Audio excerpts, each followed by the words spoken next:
Happy Tuesday. This is Ernest.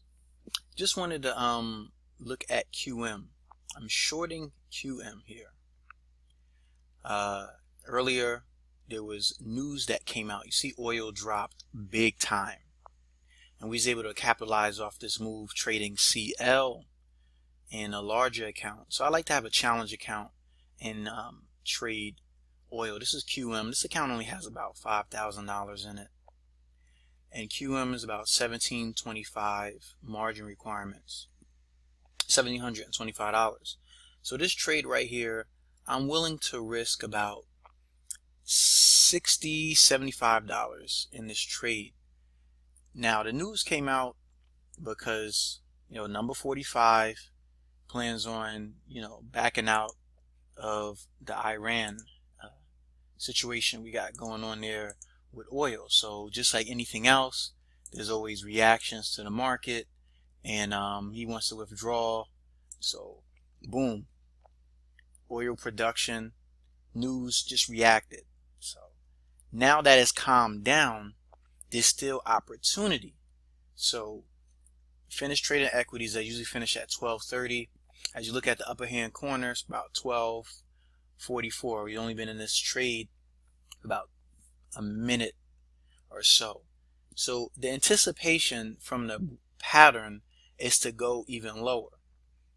You see previous areas of support that were drawn down there, 68, 68.20, hit exactly.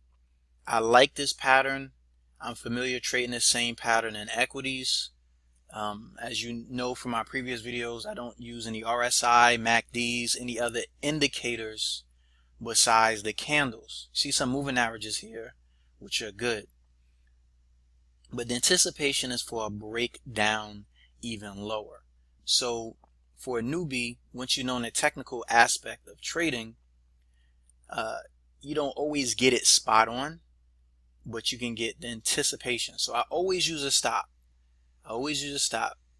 And as you see, I'm willing to risk about $62 or $75 for a breakdown. So what's happening right now, the afternoon is about 12:45. If you guys know, 12:45, you get new candles that pop up, and you want to get nice follow through. And you should get a flush around the lunchtime movement, especially since there's big news. So even sometimes when you get a big drop like you see, you usually get a pullback, then you usually get some form of follow through. Not all the time. That's the key word, not all the time. The word is usually, because just like a rubber band, you pull back, right? It comes back, then it starts to get controlled. And that's what you want to focus on in trading. You look for the controlled movements.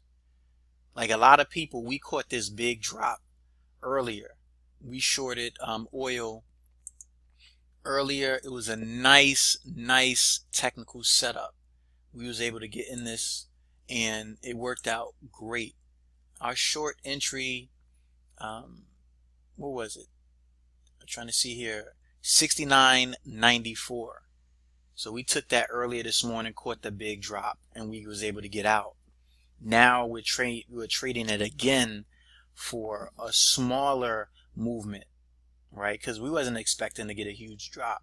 And that's the thing with trading these commodities, they move real fast. So as a newbie, I'm thinking, should I take the 100, right?